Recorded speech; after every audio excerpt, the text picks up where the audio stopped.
Hi there, Sagittarius. Welcome to your weekly tarot reading. So, I want to talk to you guys about your love life, and I'm going to do this in a more intuitive way, mainly because I feel like the cards are telling a story, not in the depiction of the meaning of the cards, but more like it's telling the story, the beginning and towards the end of a relationship. And I feel like for many of you, this is a marriage, a significant type of a relationship where you've been together for many years.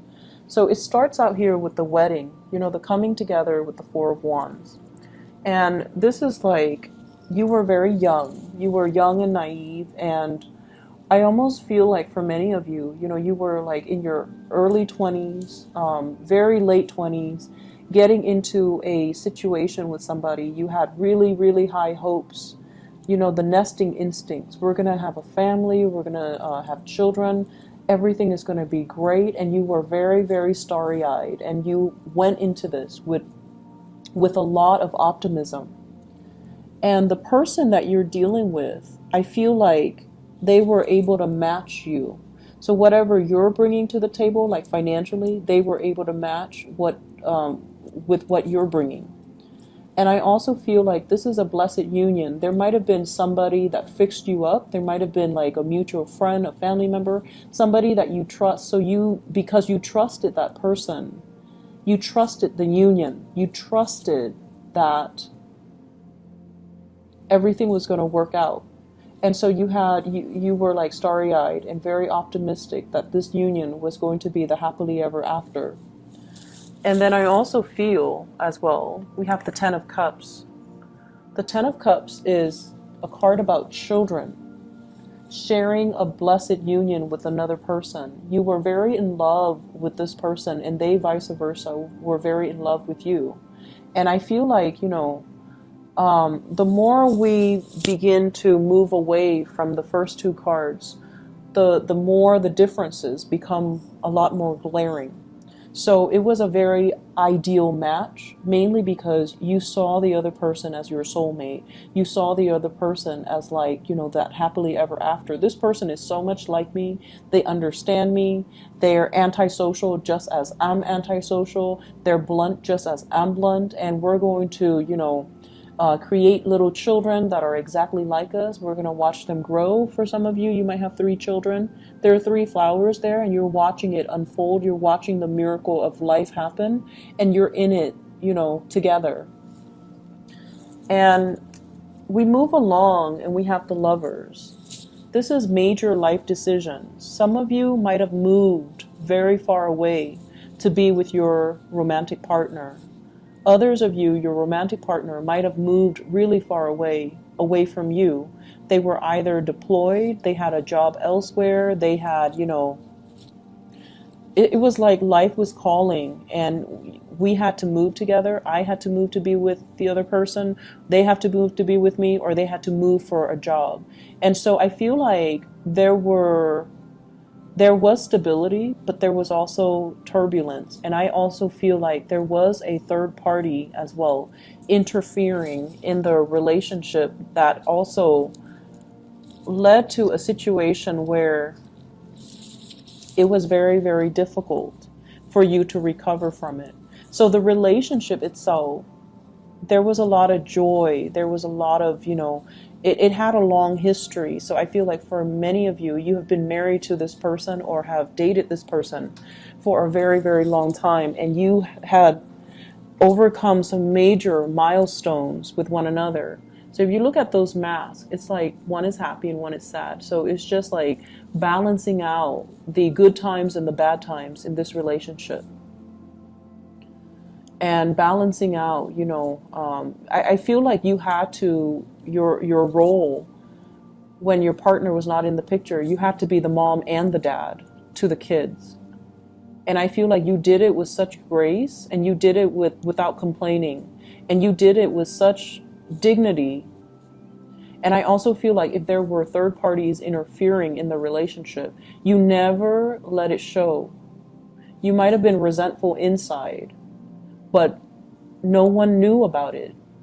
not even your best friend, not even your family members, not even, you know, the people that you confided in. You suffered in silence. And I feel like you internalize a lot of that pain. You never had an outlet for it. You never saw a therapist. Your partner, I feel like, you know, it wasn't so much forgiveness. It was just putting on a mask, pretending everything is okay, and possibly not confronting the relationship partner because you might have been in denial about it, or you didn't want the confrontation to break up the family unit because you really loved this person. And so we escalate here from something that is, you know, it started out with a very, very good beginning. The Four of Wands, like the hope, the optimism, and the similarities between the two of you. Ten of Cups. These are like, you know, peas in a pod. And then it becomes like this, the Five of Wands, where there's a lot of resentment. There's a lot of like interrogation. Where did you go? Who were you with? How late did you stay out? And things like that. And so the differences are glaring, right? It's like a person arguing with a tree. They are different species. Whereas in your starry-eyed and optimistic stage, you thought the other person was exactly like you. And I feel like a lot of the times, you know, we get so wrapped up and we get so angry over failed relationships, was that if it's a significant relationship, it could be good or bad, but if it's significant, it taught us a lot about ourselves. And I feel like it taught you that, I feel like it kind of, you know, shook the foundation and made you a lot less naive. It made you more weary of people. It made you more paranoid. It made you distrustful of other people. And you guys are very, very sincere and very trusting of other people. And so I feel like this relationship really did a number on many of you. And as a result of it, it kind of hurts you on a very innate level. And it's hard for you to recover from that and go back and bounce back to your optimistic self. But I also feel you really, really love this person. And so right now you're in a stage where you feel like you're taking on that victim stance. You know, how could you have done this to me? Where did you go? Who was it? And things like that. And what I feel is happening here, if this is not you, if you're the one that is stepping outside of the relationship, because that could very well be the case, the other person is doing this to you. It's the blame game, pointing fingers. And the truth is, and honesty is the best policy, because you have somebody here that really loves you, and you have somebody that you really love. And over time, I feel like, you know, through the course of the relationship, people drift apart. It's natural. We are constantly evolving. We are constantly growing. I don't see the love diminishing, but I feel like somebody is playing the role of the mom and the dad in the relationship, playing the parent in the relationship, and the other person has really let themselves go. The other person has accumulated, look at that tree, has accumulated so much baggage from life that they're not even a semblance of a human being anymore. And I feel like for some of you, you're beating a dead horse. You're asking somebody questions that they're not going to give you answers to. And so if this conflict escalates, and if this is an ongoing conflict, you have to cut your losses. You need to get yourself out of this state, because it's turning your world upside down, and it's got you very emotionally topsy-turvy. You're putting on this mask to the world, like pretending, oh, my relationship is fine, everything is, you know, rainbows and unicorn. But the reality is far from it. The reality is that there are a lot of pent-up like resentments and jealousies and hostilities. And I feel like somebody is, I'm looking at the roots, and you know, roots usually means you're dealing with someone who's very, very, very, very slow to act. But at this point, they've already like uprooted. They've already uprooted and they're ready to go. And so the animosity might drive them to go. Okay? So I feel like the energy is very heavy. And I feel like if you're in this conflict-laden type of an environment, you have to cut your losses.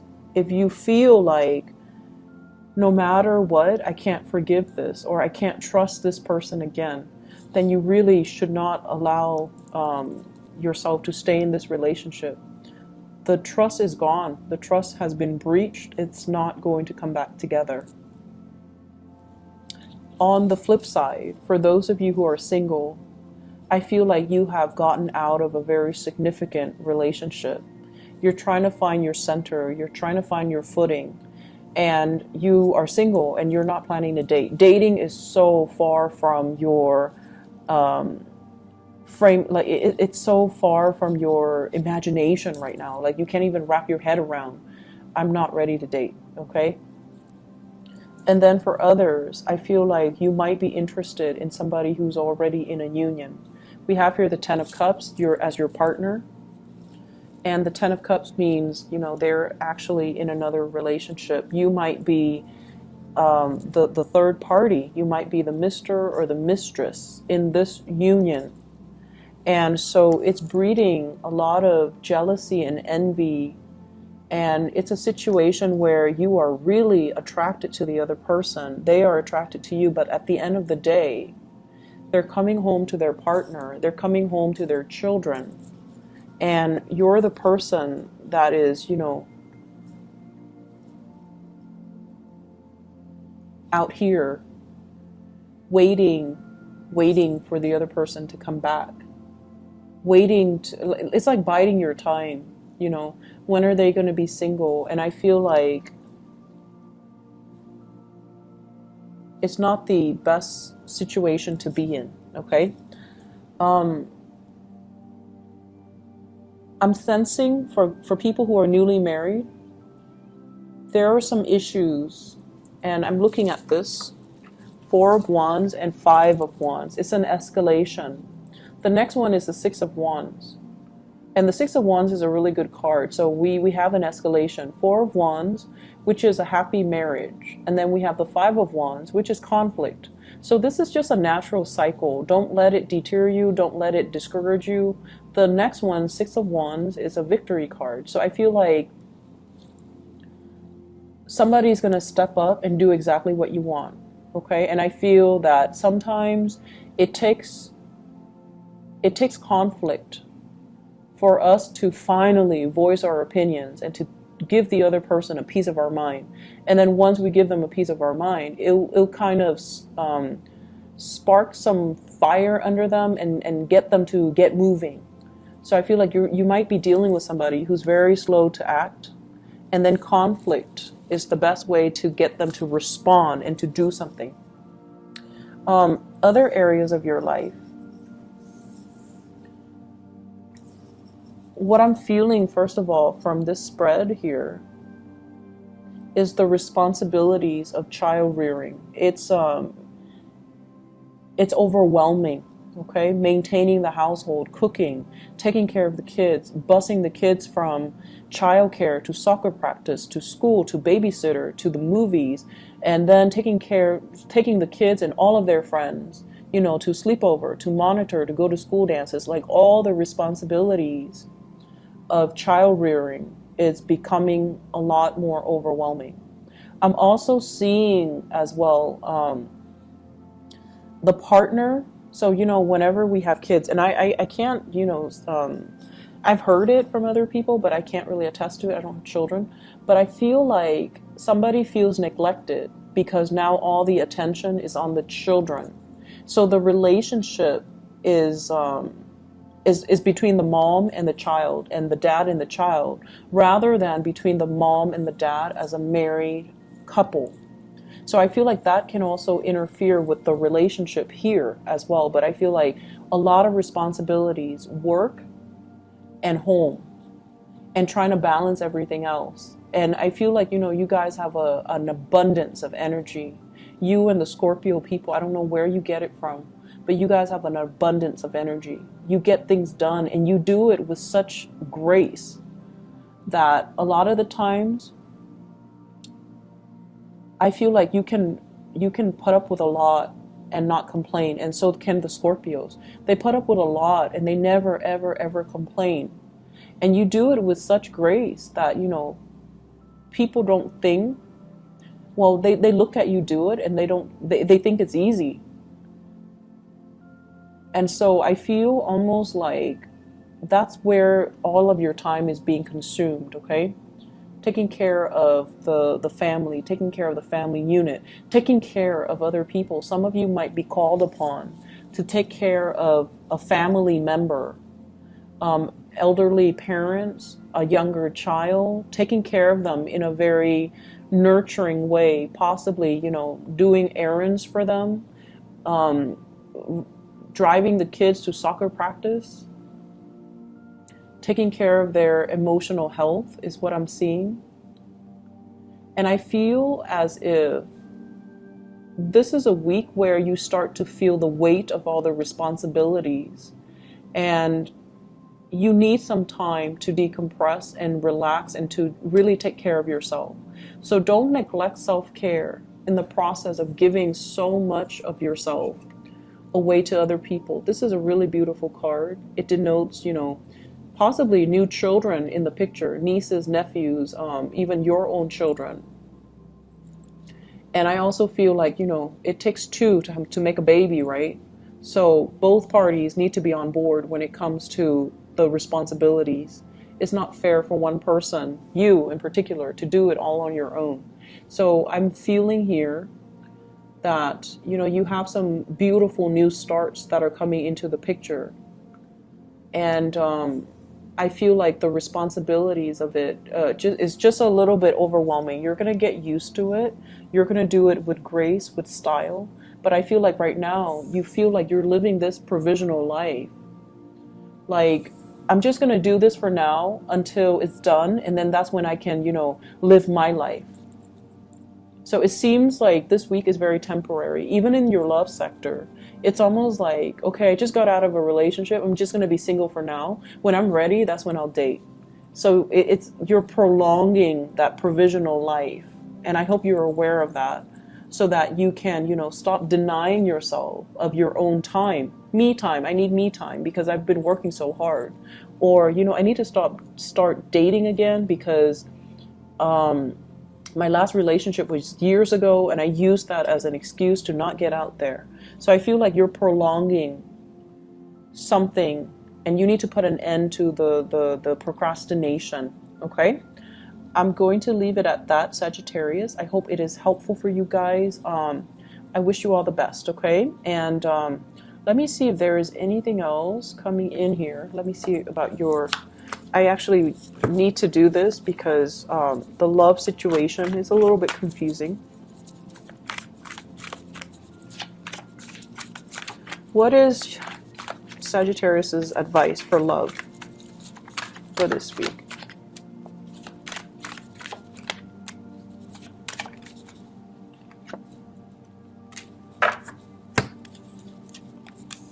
We have here the Page of Wands. This is news messages that's going to be coming in. It's coming in like invitation, somebody seeking you out. And they have here the Fool. You're going to be starting over. You're going to get a clean start. You're going to go out with new people. And then we have here the Ace of Swords. And the Ace of Swords is finality. Seeing somebody that you really like, or somebody is like eyeing you, possibly an air sign, Aquarius, Gemini, and Libra. This is somebody new. And we have a Gemini vibe here with the Lovers card. So I feel like you have a new person that's going to be coming into the picture and you're going to be walking in that direction, okay? You're not looking back at your past anymore. So I feel like many of you newly singles, you've got somebody that you're walking towards, and there's going to be a lot of communication, and the communication and gathering and going out and dates, like actual dates, going on a date with somebody, seeing them outside in their natural habitat, and you're going to get a new lease on your love life, okay? So whatever relationship, if you're still in it, you kind of need to draw the line and, cut your losses. All right. I wish you all the best, Sagittarius. Take care. Bye bye.